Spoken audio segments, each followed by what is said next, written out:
그날 울리지 않아야 할 초인종이 울렸다. 문을 열자 거기 서 있던 사람은 4년 전 죽은 줄 알았던 내 남편이었다. 미영아, 그가 내 이름을 불렀다. 심장이 멎는 줄 알았다. 어떻게 죽은 사람이 내 앞에 살아있을 수 있지? 그리고 왜 그는 강민우가 아닌 이준호라는 다른 사람으로 살고 있었을까? 그의 손에는 피가 묻어 있었다. 누구 피야? 떨리는 목소리로 물었다. 남편의 눈빛이 달라졌다. 윤태성의 비서야. 날 죽이려고 했어. 이 모든 것의 배후에는 거대 제약회사 한미라 제약의 충격적인 비밀이 숨겨져 있었다. 내 남편은 떨리는 목소리로 말했다. 당신이 일하는 그 집 주인이 날 죽이려 했던 사람이야. 그리고 지금 그들이 우리를 찾고 있어. 인생이란 참 예측할 수 없는 거다. 어제의 행복이 오늘의 고통이 되고 오늘의 눈물이 내일의 웃음이 되기도 한다. 내 이름은 김미영. 올해 51.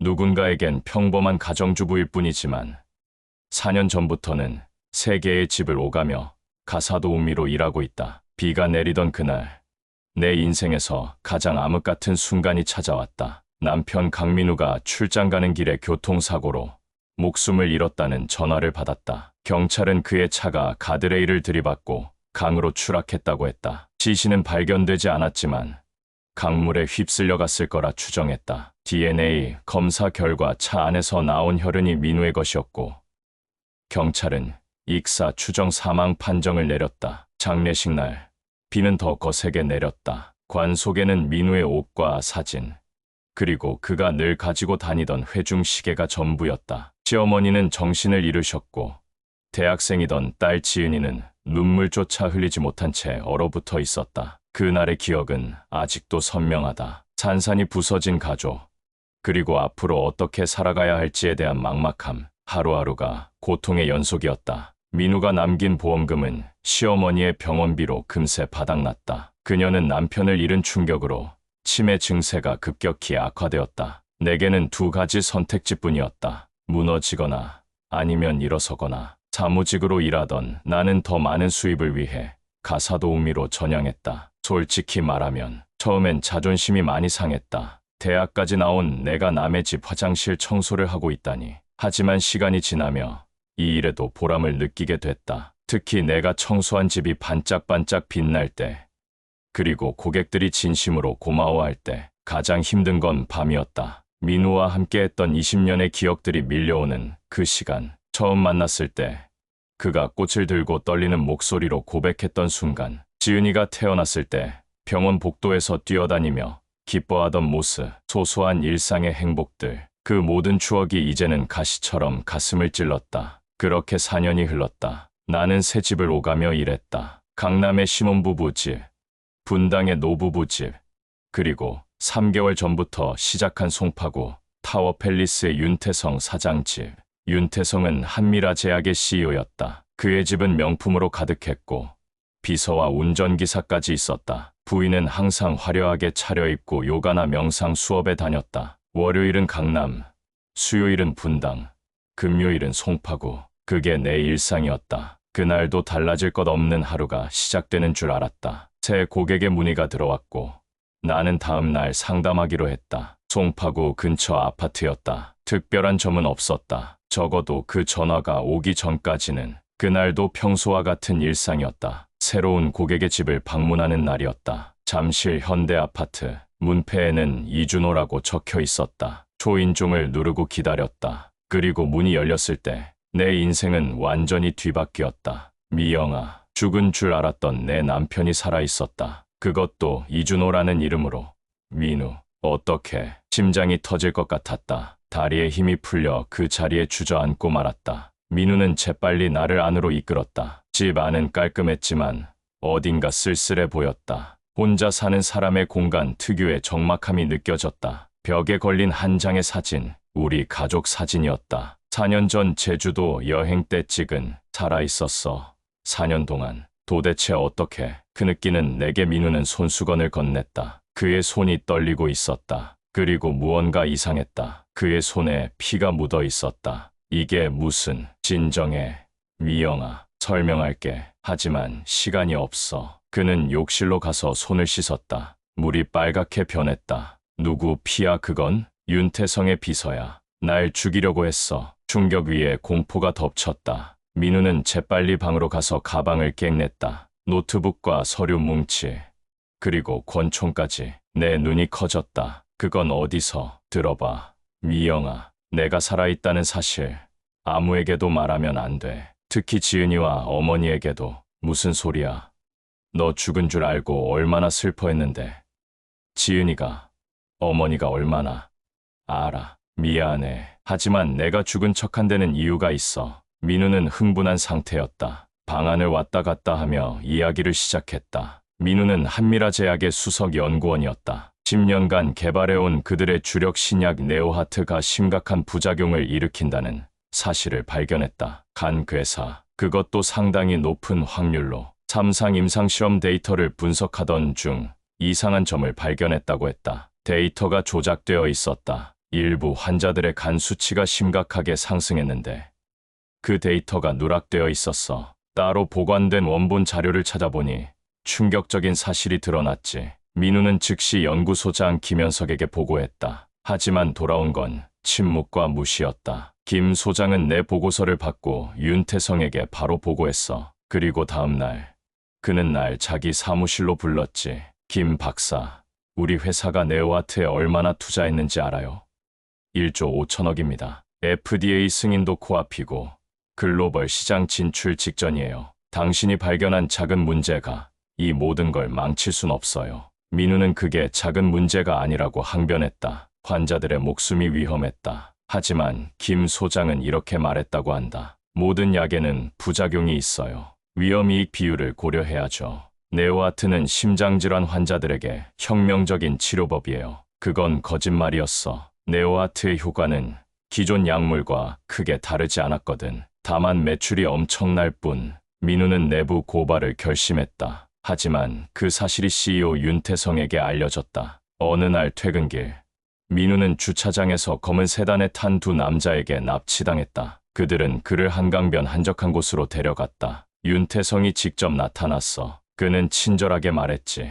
강 박사, 당신 가족이 걱정되지 않습니까?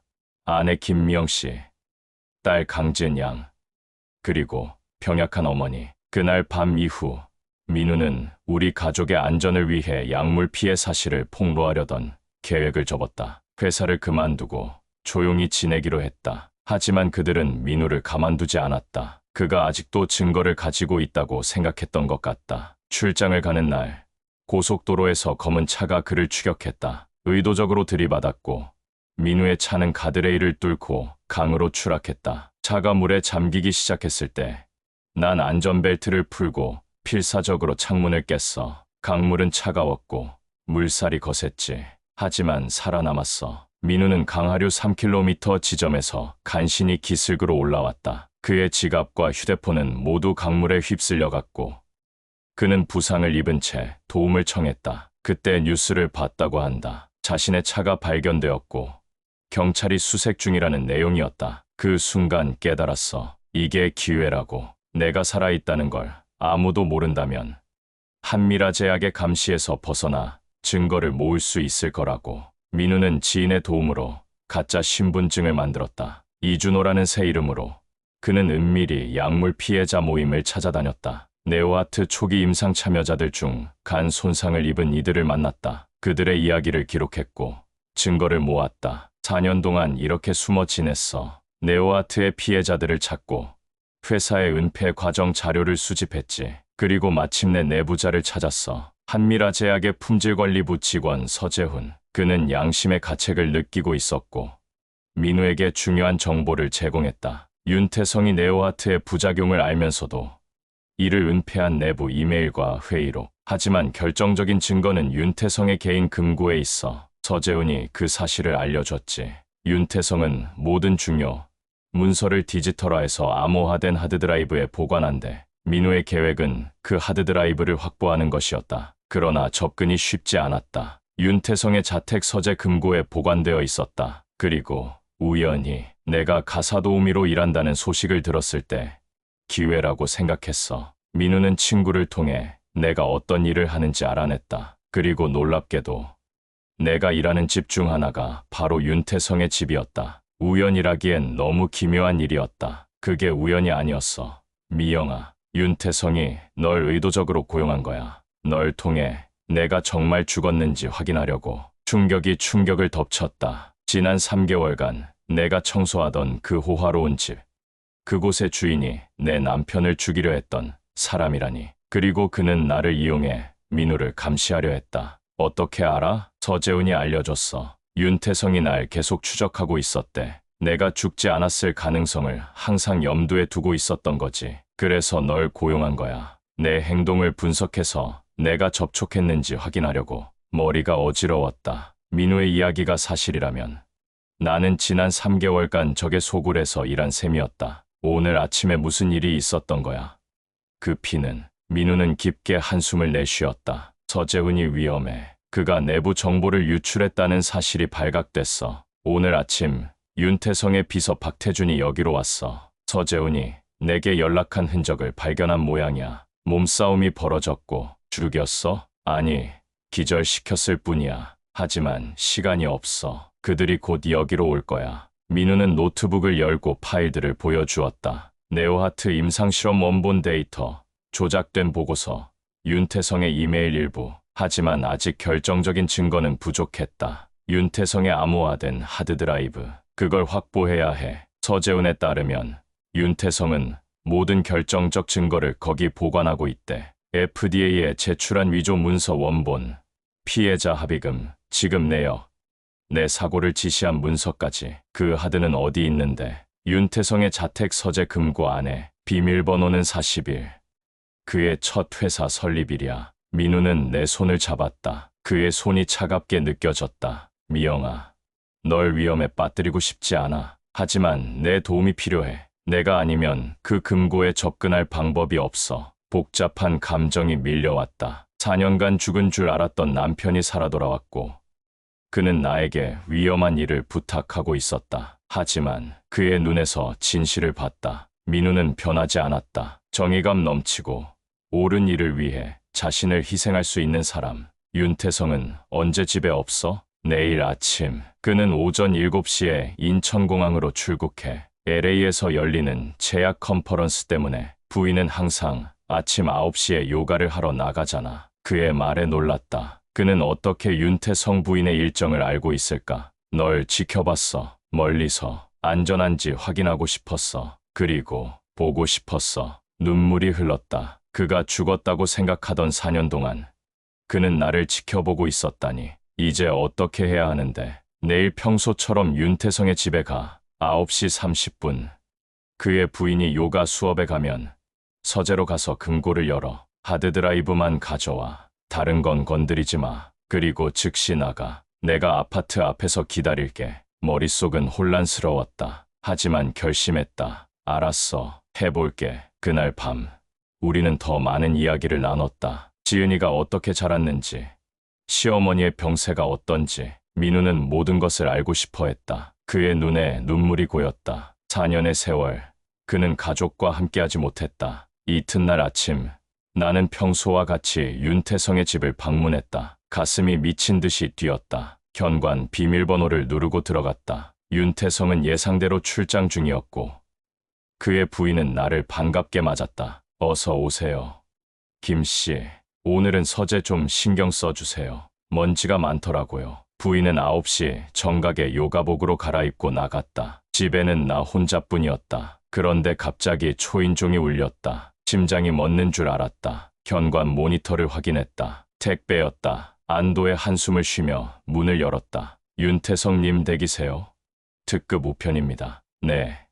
제가 받을게요. 택배를 받고 탁자 위에 올려놓았다. 거실 시계는 9시 15분을 가리키고 있었다. 서둘러야 했다. 서재로 들어가 책상을 살펴봤다. 고풍스러운 원목 책상 위에는 노트북과 서류 몇 장이 가지런히 놓여 있었다. 벽면 전체를 차지하는 책장, 그리고 구석에 놓인 작은 금고. 다가가서 키패드를 확인했다. 민우가 알려준 번호 0417. 조심스럽게 번호를 눌렀다.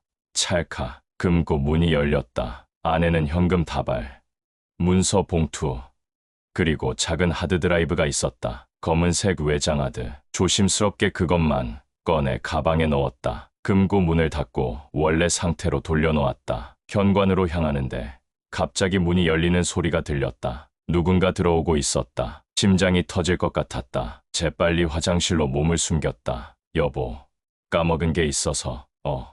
아직 안 갔어? 윤태성의 목소리였다. 그가 출장을 가지 않았다니. 민우의 정보가 틀렸던 건가? 누구세요?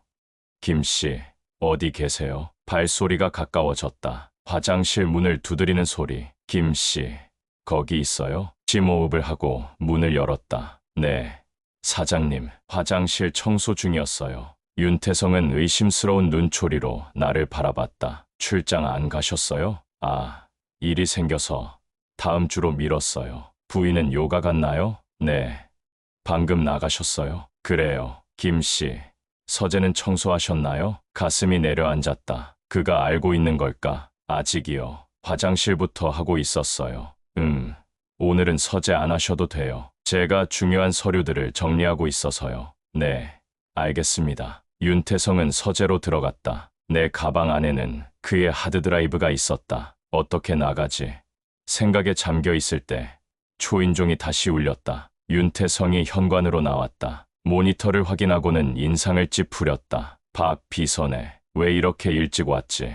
문이 열리고 젊은 남자가 들어왔다. 얼굴에 멍이 들어 있었다. 사장님, 급한 일이 생겼습니다. 두 사람은 서재로 들어갔다. 작은 틈으로 그들의 대화가 들려왔다. 그게 확실해? 강민우가 살아있다고? 네, 어제 그를 만났습니다. 몸싸움이 있었고 그가 도망쳤습니다. 그는 이준호라는 가명으로 살고 있습니다. 잠실 현대아파트 103동에요. 어떻게 그걸 알아냈지? 서재훈이 배신했습니다. 그가 강민우와 접촉해왔던 거예요. 서재훈의 이메일을 확인했더니 모든 증거가 나왔습니다. 젠장, 금고는 확인해봤어? 잠시 침묵이 흐르고 발소리가 들렸다. 그리고 윤태성의 분노에 찬 목소리. 없어. 하드드라이브가 없어졌어. 심장이 터질 것 같았다. 들키고 말았다. 살며시 현관문으로 향했다. 문을 열고 빠져나가려는 순간 김씨, 거기 서요. 윤태성의 목소리였다. 뒤돌아보니 그와 비서가 서 있었다. 윤태성의 손에는 권총이 들려 있었다. 하드드라이브 돌려주세요. 서서히 뒷걸음질 쳤다. 비서가 다가오려 했다. 도망칠 생각 마세요. 갈 곳 없어요. 그 순간 엘리베이터 문이 열렸다. 민우였다. 그는 비서를 향해 달려들었다. 둘은 격렬하게 몸싸움을 벌였다. 윤태성이 권총을 들어 올렸다. 민우야, 조심해. 내 외침에 민우가 몸을 피했고 총알은 벽을 맞았다. 비서와 민우의 몸싸움 속에서 나는 비상계단으로 뛰었다. 윤태성이 뒤쫓아왔다. 돌아와, 김미영 씨. 계단을 미친 듯이 뛰어내려갔다. 7층에서 1층까지 숨이 턱에 차올랐다. 로비로 나왔을 때 경비원이 놀란 표정으로 나를 바라봤다. 괜찮으세요? 대답할 겨를도 없이 밖으로 뛰쳐나갔다. 약속한 장소, 아파트 앞 카페. 하지만 민우는 보이지 않았다. 그가 무사할까?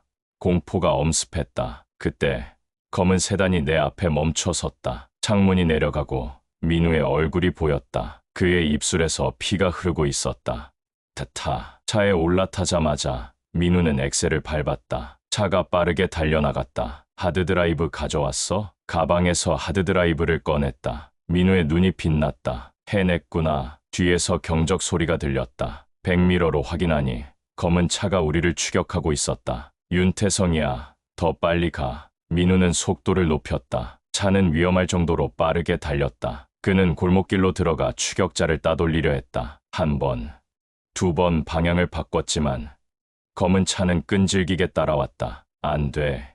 이러다 사고 날 거야. 다른 방법이 없어. 강변북로로 진입했다. 차는 120km 이상으로 달렸다. 뒷차가 점점 가까워졌다. 그리고 갑자기 우리 차 뒷부분을 들이받았다. 차가 흔들렸지만 민우는 핸들을 꽉 잡고 버텼다. 안전벨트 꽉 매. 또 한 번의 충격. 차가 미끄러지기 시작했다. 민우는 필사적으로 제어하려 했지만 차는 가드레일을 향해 돌진했다. 미영아, 눈을 감았다. 끔찍한 충돌음, 그리고 어지러움. 눈을 떴을 때 차는 가드레일에 부딪혀 멈춰 있었다. 민우는 피를 흘리고 있었지만 의식은 있었다. 괜찮아? 응. 너는 살 것 같아. 뒤에서 발소리가 들렸다. 윤태성과 그의 비서가 다가오고 있었다. 민우는 재빨리 글로브 박스에서 작은 권총을 꺼냈다. 내려. 빨리. 우리는 차에서 내려 한강변으로 달렸다. 윤태성이 뒤에서 소리쳤다. 강민우, 하드드라이브를 돌려줘. 그럼 너희를 살려주지. 민우는 나를 앞세우고 강변 계단을 내려갔다. 한강 둔치에는 조깅하는 사람들과 자전거 타는 사람들이 있었다. 공개된 장소에서는 윤태성도 함부로 행동할 수 없을 것이란 계산이었다. 저기 경찰이 있어. 강변에 순찰 중인 경찰관이 보였다. 민우가 그쪽으로 손을 흔들었다. 윤태성과 비서는 잠시 멈췄다가 뒤돌아 달아났다. 경찰은 우리에게 다가왔다. 무슨 일이세요? 저희를 저 사람들이 쫓아오고 있어요. 살해하려고 했어요. 경찰은 의심스러운 눈초리로 우리를 바라봤다. 그리고 민우의 상처를 발견했다. 병원부터 가셔야겠네요. 신고는 병원에서 하시죠. 응급차가 도착했고 우리는 인근 병원으로 이송됐다. 민우의 상처는 다행히 심각하지 않았다. 찰과상과 타박상 정도였다. 하드드라이브는 어디 있어? 가방에 넣었어. 병원 침대에 누운 민우에게 가방을 건넸다. 그는 안도의 한숨을 내쉬었다. 이제 어떻게 해? 친구에게 연락했어. 강력계 형사야. 그가 곧 올 거야. 1시간 후 형사 한태준이 병원에 도착했다. 민우와는 대학 동창이라고 했다. 민우는 하드드라이브를 그에게 넘겼다. 이걸 풀어봐. 여기에 모든 증거가 있어. 태준은 노트북을 꺼내 하드드라이브를 연결했다. 암호가 걸려 있었다. 비밀번호는 윤태성의 생일이야. 1968년 4월 17일 680417 시도해봐. 비밀번호가 맞았다. 하드드라이브에는 수백 개의 파일이 있었다. 네오하트 임상실험 원본 데이터, FDA에 제출한 위조 문서, 내부 회의록, 그리고 충격적인 파일 하나, 강민우 제거 계획이라는 제목의 문서였다. 이런 미친, 이걸로 윤태성을 완전히 끝장낼 수 있어. 태주는 즉시 사이버 수사대와 검찰에 연락했다. 증거를 확보하고 체포영장을 신청하기로 했다. 당분간 안전가옥에 머물러야 해. 윤태성이 가만히 있지 않을 거야. 우리는 태준이 마련한 안전가옥으로 이동했다. 작은 오피스텔이었지만 경찰의 보호를 받을 수 있었다. 거기서 우리는 지은이와 시어머니에게 연락했다. 엄마, 무슨 일이에요? 경찰이 우리 집에 와서 보호 조치를 한대요. 떨리는 목소리로 대답했다. 지은아, 놀라지 마. 아빠가 살아계셔. 전화기 너머로 충격에 빠진 지은이의 목소리가 들렸다. 뭐라고요? 엄마, 그게 무슨 사실이야. 아빠가 지금 내 옆에 계셔. 말씀드릴 게 많아. 지금 바로 경찰과 함께 이 주소로 와줄래? 2시간 후 지은이와 시어머니가 도착했다. 시어머니는 민우를 보자마자 정신을 잃을 뻔했다. 지은이는 아버지를 껴안고 오열했다. 아빠, 정말 아빠 맞아요? 어떻게? 가족의 재회는 눈물바다였다. 4년간의 이별, 그 시간 동안의 슬픔과 고통, 그리고 기적 같은 재회. 민우는 모든 이야기를 들려주었다. 한미라 제약의 범죄, 자신이 죽은 척할 수밖에 없었던 이유, 그리고 진실을 밝히기 위한 4년간의 노력. 미안해. 너희에게 이런 고통을 줘서. 지은이는 아버지의 손을 꼭 잡았다. 아빠, 돌아오셨으니까 그게 중요해요? 하지만 정말 끔찍했어요. 장례식에서 관 앞에 무릎 꿇고 아빠 사진 보면서 그때 느꼈던 그 절망감이. 민우의 눈에서 눈물이 흘렀다. 그는 딸을 꼭 안았다. 미안해. 지은아, 정말 미안해. 시어머니는 여전히 혼란스러워했다. 치매 증세로 인해 상황을 완전히 이해하지 못했지만 아들이 돌아왔다는 사실만은 느끼는 듯했다. 그녀는 계속해서 민우의 얼굴을 쓰다듬었다. 내 아들. 다음 날 아침 뉴스 속보가 흘러나왔다. 한미라 제약 윤태성 회장 긴급 체포. 신약 네오하트 부작용 은폐 및 살인 미수 혐의. 모든 것이 빠르게 진행됐다. 검찰은 한미라 제약 본사와 연구소를 압수수색했고 수십 명의 관계자를 소환했다. 네오하트는 즉시 시장에서 회수 조치되었다. 그러나 모든 것이 쉽게 해결된 건 아니었다. 한미라 제약의 변호사들은 끈질기게 싸웠고 윤태성은 거액의 보석금을 내고 석방됐다. 우리 가족은 여전히 안전가옥에서 지내야 했다. 민우의 존재가 세상에 알려지자 언론은 죽은 줄 알았던 과학자의 기적적인 귀환이라는 제목으로 연일 보도했다. 인터뷰 요청이 쇄도했지만 우리는 모두 거절했다. 중요한 것은 진실을 밝히는 것이지 유명세가 아니었다. 증인 출석을 위해 검찰청으로 향하는 날, 우리 차를 검은 승용차가 또다시 추격했다. 경찰 호송차가 있었지만 공격은 매우 조직적이었다. 총격전까지 벌어졌다. 민우는 어깨에 총상을 입었지만 경찰의 활약으로 우리는 무사히 검찰청에 도착할 수 있었다. 법정에서 민우는 모든 진실을 증언했다. 감정에 북받친 목소리로. 그는 네오아트의 위험성과 한미라 제약의 조직적인 은폐, 그리고 자신을 제거하려 했던 시도에 대해 낱낱이 밝혔다. 법정은 그의 증언에 충격에 빠졌다. 윤태성 회장은 임상실험 결과가 조작되었다는 사실을 알고 있었습니다. 그는 직접 저에게 약물 출시가 우선이라며 문제를 덮으라고 지시했습니다. 제가 거부하자 그는 제 가족을 위협했고 결국 저를 살해하려 했습니다. 검사가 물었다. 강 박사님, 왜 4년 동안 숨어 지내셨습니까?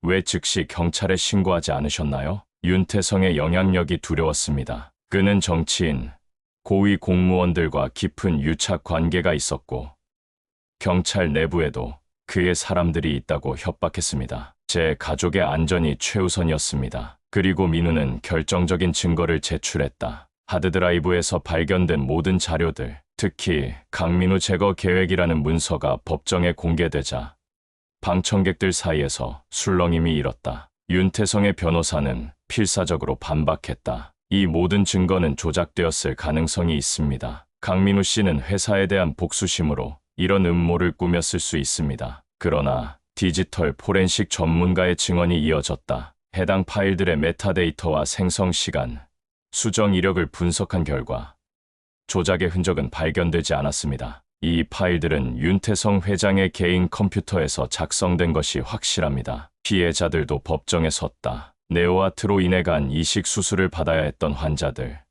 가족을 잃은 유족들, 그들의 증언은 더욱 가슴 아팠다. 제 남편은 심장병 치료를 위해 네오아트를 복용했습니다. 3개월 후 그는 황달 증세를 보였고 급격히 건강이 악화됐습니다. 병원에서는 약물로 인한 급성 간 손상이라고 했지만 한미라 제약 측은 개인 체질의 문제라며 책임을 회피했습니다. 또 다른 피해자는 휠체어를 타고 나왔다. 그는 한때 유망한 마라톤 선수였지만 지금은 거동조차 힘들었다. 저는 경미한 심장 부정맥 치료를 위해 네오아트를 처방받았습니다. 2개월 후 저는 간 기능 상실로 응급실에 실려갔습니다. 의사들은 제가 간 이식을 받지 않으면 살 수 없다고 했습니다. 이식 수술 후유증으로 저는 더 이상 달릴 수 없게 되었습니다. 재판은 6개월간 진행됐다. 그리고 마침내 판결이 내려졌다. 윤태성은 살인미수, 증거인멸, 사기 등의 혐의로 15년형을 선고받았다. 한미라 제약의 연구소장 김현석은 10년,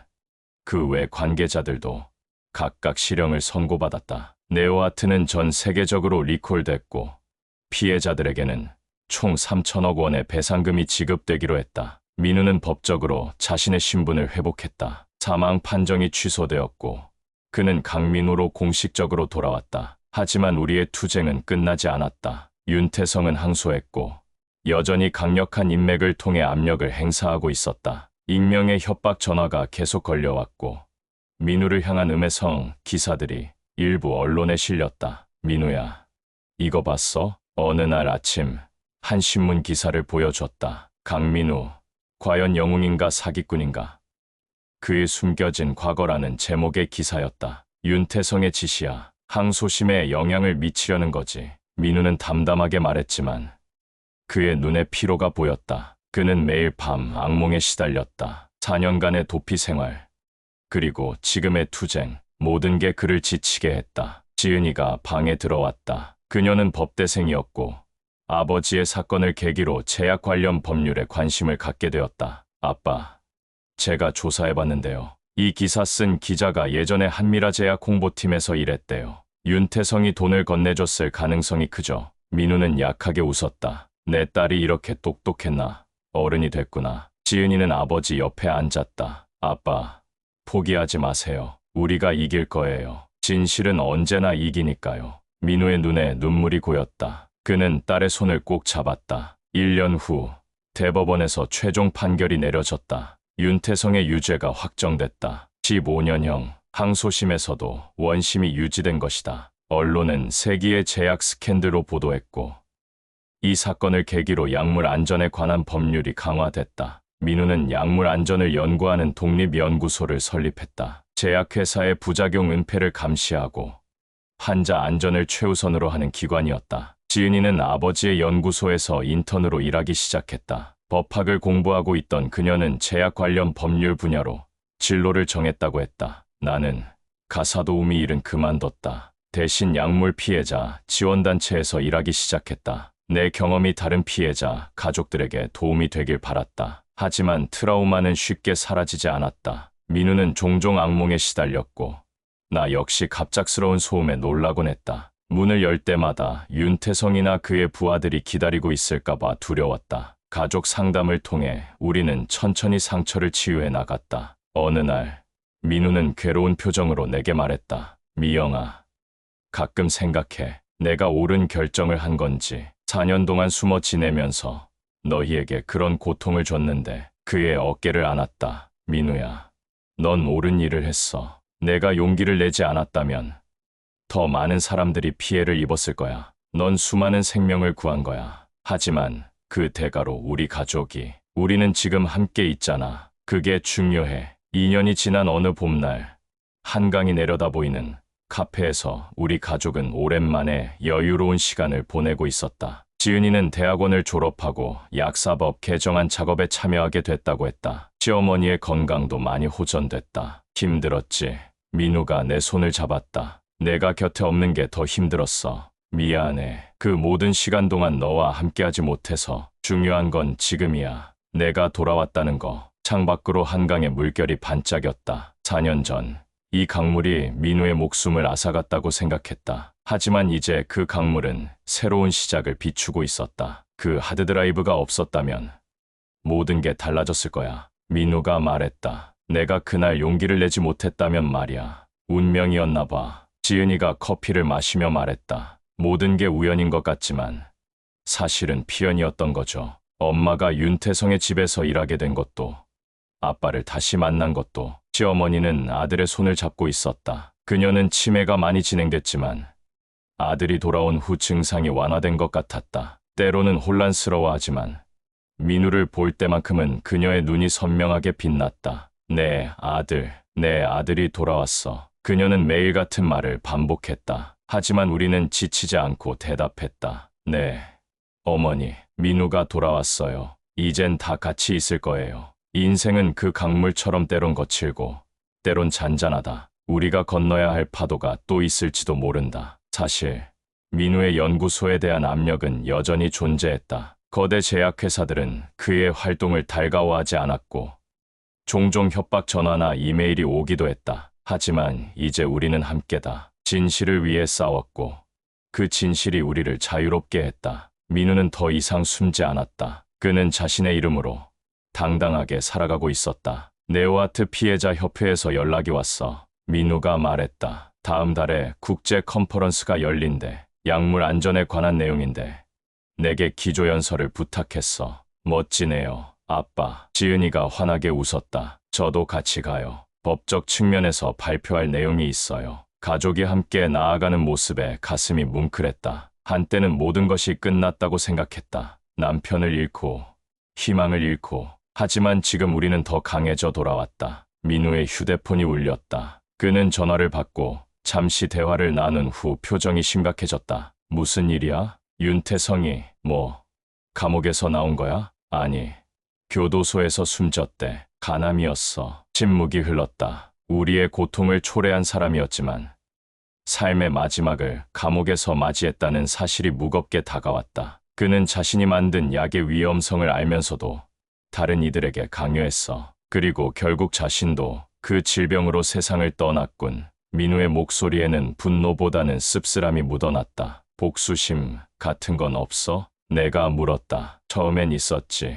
엄청난 분노와 복수심. 하지만 시간이 지나면서 그건 정의를 위한 열망으로 바뀌었어. 더 많은 피해자가 나오지 않길 바라는 마음으로. 그의 말에 고개를 끄덕였다. 진정한 정의란 복수가 아니라 다시는 같은 비극이 반복되지 않게 하는 것일지도 모른다. 민우가 내 어깨를 감싸 안았다. 윤태성의 장례식에 가야 할까?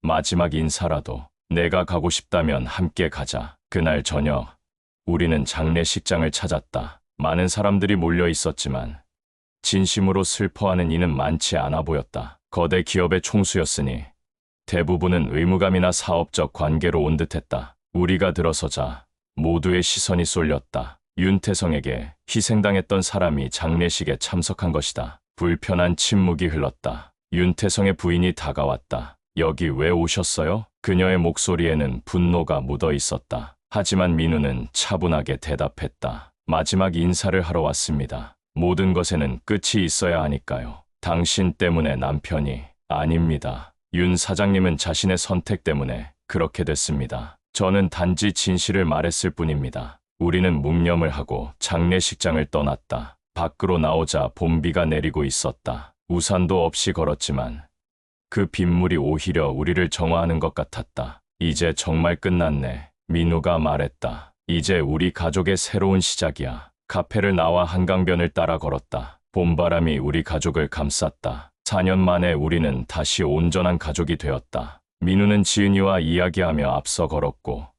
나는 시어머니의 휠체어를 천천히 밀었다. 그녀는 강물을 보며 미소 지었다. 예쁘네. 네. 어머니, 오늘 날씨가 정말 좋죠. 내 아들이 정말 돌아온 거지? 꿈이 아니지? 꿈이 아니에요. 어머니, 정말로 돌아왔어요. 그녀의 눈에 눈물이 고였다. 나도 덩달아 눈물이 났다. 이 순간이 꿈처럼 느껴졌다. 하지만 꿈이 아니었다. 우리가 함께 걷고 있는 이 순간이 현실이었다. 앞에서 민우가 돌아봤다. 그와 눈이 마주쳤다. 그리고 그는 미소 지었다. 내가 기억하는 그 미소. 4년 전 마지막으로 보았던 그 미소였다. 이제 우리는 모든 비밀과 거짓에서 벗어나 진실 안에서 살고 있었다. 그것이 비록 완벽하지 않더라도 우리 가족이 함께하는 한 모든 어려움을 이겨낼 수 있을 것이다. 민우의 연구소는 점점 더 성장했다. 약물안전연구소라는 이름으로 그곳은 제약회사들의 임상시험 자료를 독립적으로 검증하고 환자 안전을 위한 기준을 제시하는 중요한 기관이 되었다. 처음에는 큰 제약회사들의 반발이 있었지만 네오아트 사건 이후 대중의 인식이 바뀌면서 그의 활동은 점점 더 지지를 받게 되었다. 지은이는 법학 공부를 마치고 변호사가 되었다. 그녀는 약물 피해자들을 대변하는 전문 변호사로 활동하며 아버지의 뒤를 이어 약물 안전에 기여했다. 가끔은 우리 집에서 피해자들과 상담하는 모습을 볼 수 있었다. 민우는 그런 딸을 자랑스럽게 바라보곤 했다. 그리고 나는 약물 피해자 지원센터를 설립했다. 네오아트뿐만 아니라 다양한 약물로 피해를 입은 이들과 그 가족들을 위한 공간이었다. 심리 상담, 법률 자문, 재활 프로그램 등을 제공했다. 내 경험이 다른 이들에게 위로가 되길 바랐다. 민우의 경험은 책으로도 출간되었다. 진실을 위한 4년의 고독이라는 제목의 그 책은 베스트셀러가 되었고 여러 언어로 번역되었다. 그의 이야기는 전 세계 내부고발자들에게 용기를 주었다. 미영아, 이 모든 게 꿈만 같아. 그가 가끔 이렇게 말하면 나는 대답했다. 꿈이 아니야. 우리가 함께 만든 현실이야. 강물은 계속해서 흐르고 우리의 삶도 그렇게 흘러갈 것이다. 때로는 거칠게, 때로는 잔잔하게. 하지만 중요한 건 우리가 함께 그 흐름을 따라간다는 것. 그것이 진정한 행복이 아닐까. 삶은 결코 완벽하지 않았다. 가끔은 민우가 과거의 악몽에 시달려 한밤중에 식은땀을 흘리며 깨기도 했다. 어떤 날은 갑작스러운 소리에 우리 모두가 놀라기도 했다. 그 4년의 시간이 남긴 상처는 쉽게 아물지 않았다. 하지만 우리는 함께였다. 그것만으로도 충분했다. 서로의 상처를 보듬으며 우리는 조금씩 치유되어 갔다. 시어머니는 민우가 돌아온 후 2년을 더 살다가 평화롭게 눈을 감았다. 임종 직전 그녀는 아들의 손을 꼭 잡고 말했다. 우리 아들 잘 있어. 그녀의 장례식은 조용했지만 따뜻했다. 민우는 어머니의 관 앞에서 오랫동안 눈물을 흘렸다. 그가 살아있다는 사실을 알고 떠날 수 있어 다행이라고 그는 말했다. 5년이 지난 지금 우리 가족은 여전히 한강이 내려다 보이는 그 카페에 자주 간다. 지은이는 이제 약물 피해자 단체의 대표가 되었고 민우의 연구소는 국제적으로 인정받는 기관이 되었다. 오늘도 우리는 그곳에 앉아 강물을 바라보고 있다. 물결은 변함없이 흐른다. 우리의 삶처럼. 생각해보면 그날 그 초인종이 울리지 않았다면 민우가 문득 말했다. 모든 게 달라졌겠지. 그의 손을 꼭 잡았다. 하지만 울렸어. 그리고 우리는 여기 있지. 어둠 속에 숨겨진 진실은 결국 빛을 향해 나아간다. 그리고 그 빛 속에서 우리는 새로운 시작을 맞이했다. 엔딩. 때로는 가장 어두운 순간이 진실의 빛을 더 밝게 비추는 법이다. 강민우와 나의 이야기는 단순한 복수극이 아니었다. 그것은 진실을 위한 싸움이었고 가족의 소중함에 대한 이야기였다. 우리는 4년의 이별을 통해 더 단단해졌다. 시간이 흐른 지금 민우의 연구소는 약물 안전의 중요성을 알리는 중요한 기관이 되었다. 지은이는 환자 권리를 보호하는 변호사가 되었고 나는 피해자 가족들을 돕는 일을 계속하고 있다. 우리의 상처는 다른 이들을 도울 수 있는 경험이 되었다. 여러분의 주변에도 빛을 기다리는 진실이 있을지도 모른다. 그 진실을 두려워하지 말고 용기 있게 마주하길 바란다. 결국 우리를 자유롭게 하는 것은 바로 그 진실이니까. 그리고 기억하자. 어떤 어둠도 영원하지 않다는 것을. 가장 깊은 밤이 지나면 반드시 새벽이 온다는 것을. 우리 가족의 이야기가 그것을 증명했으니까. 때로는 인생에서 가장 큰 시련이 가장 큰 선물이 되기도 한다. 4년간의 고통스러운 이별은 우리에게 서로의 소중함을 깨닫게 해주었고 진정으로 중요한 것이 무엇인지 알게 해주었다. 비록 우리가 걸어온 길이 험난했지만 그 길은 결국 우리를 더 나은 곳으로 이끌었다. 진실은 항상 승리한다. 비록 그 과정이 길고 어려울지라도 결국에는 빛을 본다. 그리고 그 빛 속에서 우리는 자유롭게 숨 쉴 수 있다. 이것이 바로 우리 가족이 배운 가장 소중한 교훈이다.